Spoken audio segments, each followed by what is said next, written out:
하나님 말씀 우리 같이 보도록 할까요? 사도행전 10장 1절로 4절까지 말씀입니다. 사도행전 10장 1절로 4절까지 같이 한번 봉독하겠습니다. 가이사라에 고넬로라 하는 사람이 있으니 이달리아 부대라 하는 군대의 백부장이라. 그가 경건하여 온 집안과 더불어 하나님을 경외하며 백성을 많이 구제하고 하나님께 항상 기도하더니 하루는 제9시쯤 되어 환상 중에 밝히 보매 하나님의 사자가 들어와 이르되 고넬료야 하니 고넬료가 주목하여 보고 두려워 이르되 주여 무슨 일이니까? 천사가 이르되 내 기도와 구제가 하나님 앞에 상달되어 기억하신 바가 되었으니. 아멘. 5월 가정의 달, 우리가 성경 속에 나와 있는 가정 우리가 알아보면서 그 가정이 성경 속의 가정이 아니라 이제는 저와 여러분의 가정이 될 줄로 믿습니다.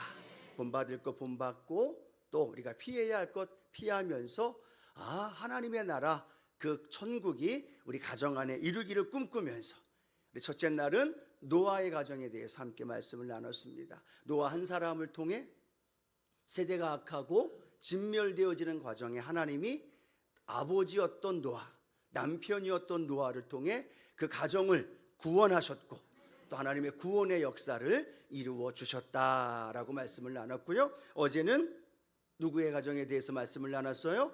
한나의 가정입니다. 가정 안에서의 상처와 갈등 또 고민 속에 있는데 하나님은 그 가정의 아버지로서, 아내로서, 또 남편으로서, 자녀로서의 그 역할을 감당하면서 결국은 그 가정이 붕괴되는 것이 아니라 어떻게 돼요?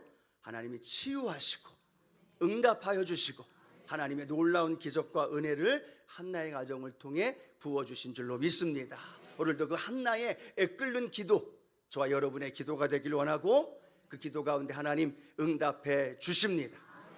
특별히 여러분 기억하셔야 할 것은 5월 가정의 달에 우리의 혈연으로 맺혀져 있는 우리의 가정뿐만 아니라 예수의 피로 연합되어져 있는 순복음의 가족들, 예수 안에서 하나 되어진 신앙의 공동체, 우리의 삶의 현장에도 하나님의 나라 천국이 왕성하게 이루어질 줄로 믿습니다. 오늘 세 번째 이 고넬료의 가정에 대해서 함께 말씀을 나누면서요, 하나님이 고넬료 가정을 통해 어떤 은혜를 부어주셨는가, 그 은혜가 우리의 가정과 우리 교회에도 함께 하기를 꿈꾸며 걸어가는 저와 여러분 되기를 축복합니다.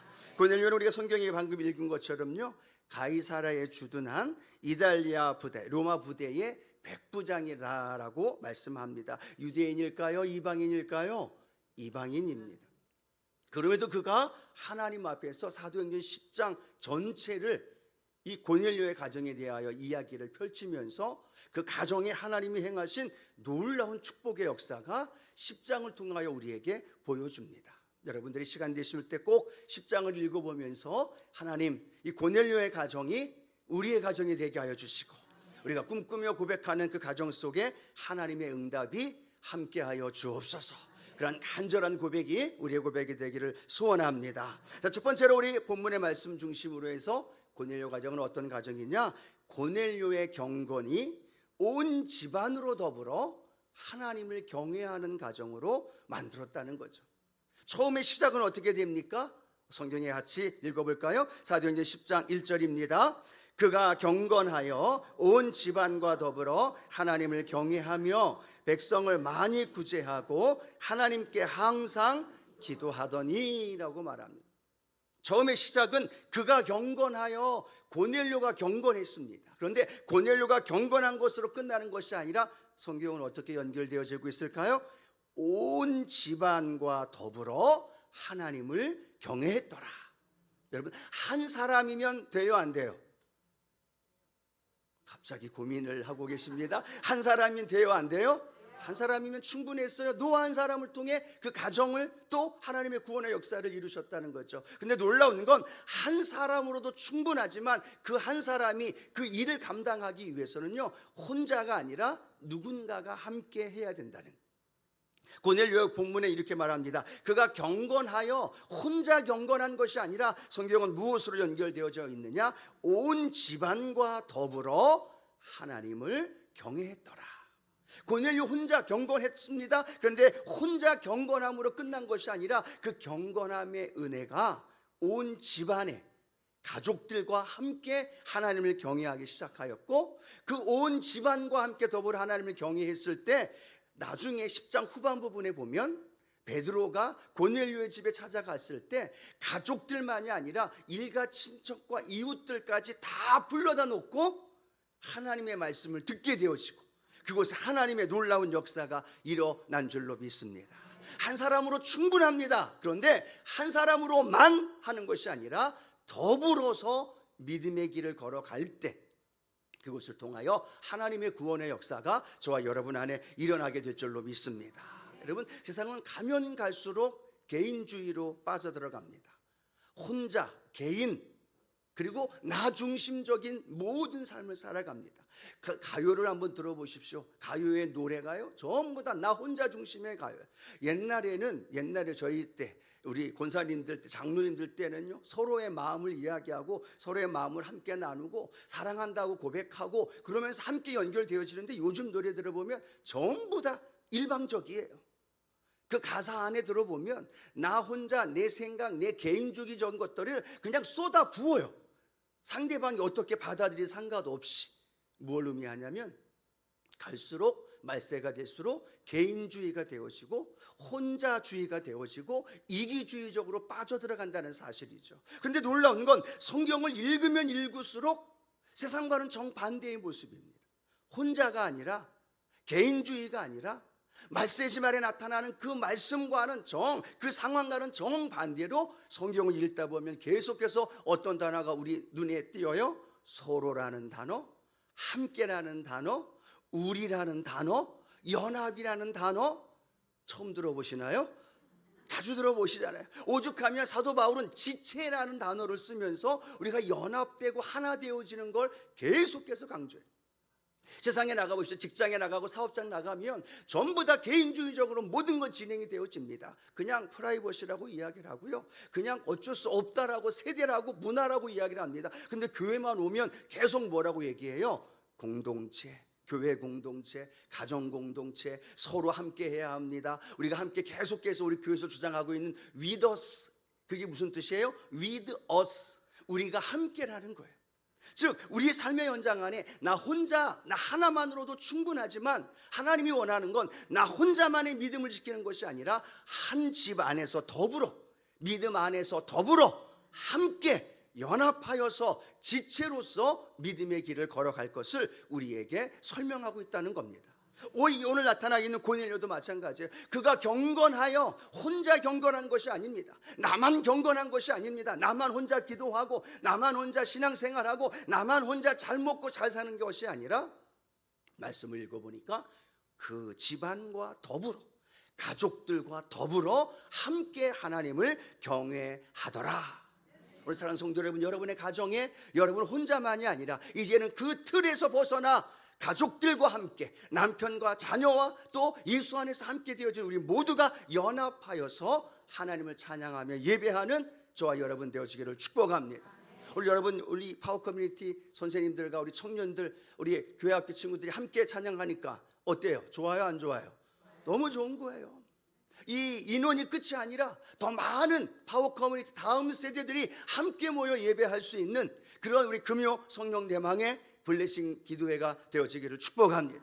세대가 함께 모여서 연합하는 거예요. 세상은 세대를 자꾸만 쪼개고 단절시키지만 교회에 오면 그 세대가 연합되어져야 하고, 나 혼자는 안 되지만 함께 그 일을 이루어가고, 그러므로 인하여서 하나님의 놀라운 일들을 저와 여러분의 삶 가운데 이루어갈 수 있도록 날마다 연합하며 함께하는 믿음의 성도님들 되어지기를 축복합니다.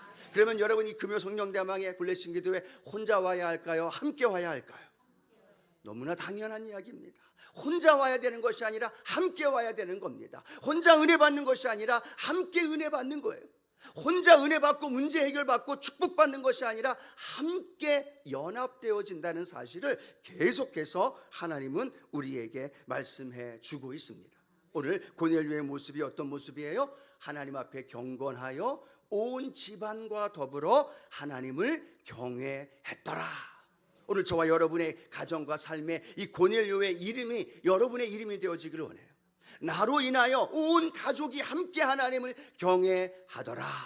남편 한 사람, 아내 한 사람, 어머니 한 사람, 또 자녀 한 사람으로 더불어 온 집안이 더불어 예수 그리스도 안에 함께 되어진 우리 순복음의 가족들이 연합하여서 하나님께 예배하더라. 그런 은혜가 함께하게 되기를 축복합니다. 그래서 오늘 이 고넬료는요, 놀라운 우리에게 도전을 주는 것이 있다면 두 번째라는 겁니다. 두 번째는 뭐냐면 이 고넬료는 백성을 많이 구제했더라라고 연결이 되어집니다. 유대인들은요, 그 당시만 해도 하나님만 잘 섬기면 오케이, 만사 끝이에요. 하나님 앞 부모에게 드려야 할 그런 공경하고 좋아하고 하나님 앞에 부모님께 드려야 할 것들도 고르반 하나님께 드리면 됐어 라고 말하면서 올바르지 못한 진리를 가지고 유대인들이 삶을 살았던 모습을 보게 되죠. 그런데 이 고넬료는요, 하나님을 경외하는 것뿐만이 아니라 자기에게 주신 하나님의 은혜를 어떻게 했어요? 백성들에게 나누어 주면서 백성들을 구제하면서 백성들과 함께 연합되어졌던 모습. 즉 하나님 앞에 수직적으로만 믿음을 지킨 것이 아니라 그 수직적인 하나님의 은혜를 받은 것을 수평적으로 나누어 주는 사람, 그 사람이 고넬료의 모습이었고, 그 모습을 하나님 뭐라고 말하느냐? 기억하신 바 되었더라. 오늘 무엇을 기억하셨다고요? 하나님 앞에 경건한 삶을 살아가는 것뿐만이 아니라 그 다음에 분명히 성경은 말합니다. 고넬료가 백성을 구제하였던 것을 하나님이 기억하셨더라. 물론 신명기에 보면요, 쉐마라고 해서 하나님을 사랑하라, 내 마음과 뜻과 정성을 다하여 하나님을 사랑하라 라는 그 말씀에는요, 하나님만 사랑하라고 나옵니다. 그런데 신약 성경에 와서 예수님께 한 서기관이 묻죠. 가장 큰 계명이 무엇입니까? 라는 질문에 예수님 뭐라고 이야기를 하실까요? 마태복음 22장 37절에서 40절 말씀 함께 읽어봅니다. 예수께서 이르시되 내 마음을 다하고 목숨을 다하고 뜻을 다하여 주 너희 하나님을 사랑하라 하셨으니 이것이 크고 첫째 되는 계명이요 둘째도 그와 같으니 내 이웃을 내 자신같이 사랑하라 하셨으니 이 두 계명이 온 율법과 선지자의 강령이니라. 아멘. 신명기 쇠마에는 하나님 수직적인 것에만 집중이 되어 있어요. 그런데 예수님께서 오셔서 어떻게 하셨습니까? 수직적으로 하나님을 마음을 다하여 뜻을 다하여 목숨을 다하여 사랑하라 라고만 말하지 않았다는 겁니다. 그 사랑이 어디로 연결되어져야 되느냐? 이웃을 사랑하는 것으로 연결되어져야 된다는 거예요. 좀 더 쉽게 말하면 하나님을 사랑하는 방법이 교회에 와서 예배를 드리는 것만이 아니라 우리의 삶의 현장에서 하나님 사랑하는 것을 이웃을 사랑함으로 보여주길 원하신다는 거예요. 하나님 사랑하시려면 아멘합니다. 우리는 아멘이라고 고백해요. 그런데 내 이웃을 사랑하지 않으면서도 하나님 사랑한다라고 말한다면 우리는 성경의 한쪽 부분만 알고 있다는 겁니다. 하나님 사랑, 예, 당연합니다. 그런데 성경, 우리 주님은 하나님만 사랑하는 것이 아니라 그 하나님 사랑하는 것이 이웃으로 흘러들어갈 때 그것이 하나님을 사랑하는 방법이고 그것이 하나님을 사랑하는 삶의 증거임을 우리에게 설명해 줍니다.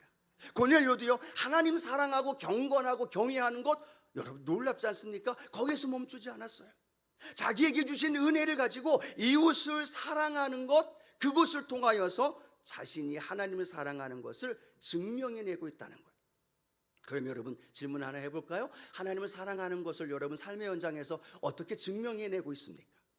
교회 와서 예배 드리는 거, 블레싱 기도에 와서 금요 성령 대망에 와서 찬송하고 뜨겁게 기도하고 부르짖는 거, 예, 그건 당연히 하나님 앞에 수직적인 측면에서의 하나님 사랑이라면 예수님은요, 그 첫 번째 계명에서 끝내는 것이 아니라 내 이웃을 내 자신과 같이 사랑하라 라고 말하면서 주님을 사랑하는 그 사랑을 삶의 현장에서 드러내기를 원하신다는 거예요. 여러분, 왜 우리가 교구에서 구역에서 지역에서 함께 믿음 생활을 해야 할까요? 왜 우리가 교회에 와서 공동체에 와서 예배만 달랑 드리고 집으로 돌아가지 않고 기관에서 부서에서 성가대에서 봉사팀에서 남선교회 여선교회에서 왜 봉사하면서 헌신해야 될까요? 주님으로부터 받은 사랑을 그 삶의 자리에서 사랑으로 보여주기 위해서라는 거예요. 아멘을 크게 해도 되는데. 할렐루야. 왜 우리가 거기에 소속해야 되느냐? 그곳에서 내가 주님 사랑하는 걸 증명해내는 장으로 주님이 만드셨다는 거예요. 내가 구역에 들어가서 정말 사랑하지 못할 사람을 만나요. 그 사람만 보면 화가 나고, 그 사람 때문에 시험에 들고, 교회에 와도 그 사람하고 부딪히지 않으면 은혜 받은 것 같고, 그 사람만 만나면 은혜를 다 쏟는 것처럼 그런 삶이 우리의 환경에 관계 속에서 있다 할지라도요, 왜 주님이 계속 교회 공동체 안에, 지구역 안에, 또 각 기관과 부서 안에 우리를 세우고 거기에 머물라고 하실까요? 왜냐하면 그곳이 하나님을 사랑하는 그 사랑의 장으로 하나님이 우리에게 주신 그 실천의 장이기 때문이라는 거예요. 그래서 우리는 지구역에 속해야 되는 거고, 그래서 우리는 교회에 와서 남선교회, 여선교회, 성가대, 그리고 교사 헌신하며 충성하면서 부딪히고 갈등하고 깨어지고 부서지면서 무엇을 발견해요? 주님의 사랑을 발견하고, 그곳에 주님의 사랑을 흘려보내고, 그곳에서 주님의 사랑이 증거되어지는 모습이 나타나게 되어지는 거예요. 이것이 주님의 사랑이고, 이것이 우리 공동체를 통해 하나님이 원하시는 그 축복된 사랑의 모습인 줄로 믿습니다. 예, 세상 사람들 사회, 직장, 사업장 그렇게 안 해요. 싫으면 관둬요. 하기 싫으면 냅둬요. 관계 속에서도 치사하고 더럽고 그 상황 속에서 어쩔 수 없는 상황 속에서 가지만, 그렇게 나 자신을 죽이면서 연합하고 함께하며 세워지는 것, 그걸 요구하지 않는다는 겁니다. 요구했다가는 뭐라고 얘기해요? 꼰대 소리 듣고 라떼 이야기 듣고 다 모두 다 그렇게 얘기를 합니다. 그런데 놀라운 건 교회에 오면 계속해서 그 하나님의 사랑을 내 옆에 있는 권사님, 내 옆에 있는 성도님, 우리 파워 커뮤니티에게 흘려보내라는 거예요. 그것이 사랑의 장이고 그것이 실천하는 그 현장임을 우리에게 설명하면서 주님께 말씀하고 있다는 거죠. 사랑하는 성도 여러분, 우리 지역과 구역과 우리 교구, 우리 기관과 부서에 적극적으로 참여하십시오. 그리고 그곳에서 주님의 사랑 받은 것 흘려보내십시오. 주님의 사랑 받은 것, 연약한 것 세워가시고 만들어가면서 오늘 고넬료가 했던 백성을 많이 구제하더라. 그 구제한다는 건 물질로도 구제한 것만이 아니라 그의 삶을 통해 예수님의 사랑을 흘려보냈다는 사실이에요. 오늘 우리 파워 커뮤니티, 우리 믿음의 자녀들이 이런 모습을 보면서 살아가야 된다는 거예요. 세상에서 얻을 수 없는 그 사랑. 야, 교회 왔더니 나 같은 그런 장난꾸러기, 나 같은 그런 못된 이 나를 선생님이 끊임없이 사랑해주고 기도해주면서 품어주는 그 사랑을 발견하면서, 그 사랑 안에서 누구의 사랑을 발견해요? 주님의 사랑을 발견하는, 그 안에서의 그 사랑이 우리가 포기해버린다면, 우리가 단절시켜버린다면 어디에서 주님의 사랑을 찾을 수 있겠어요?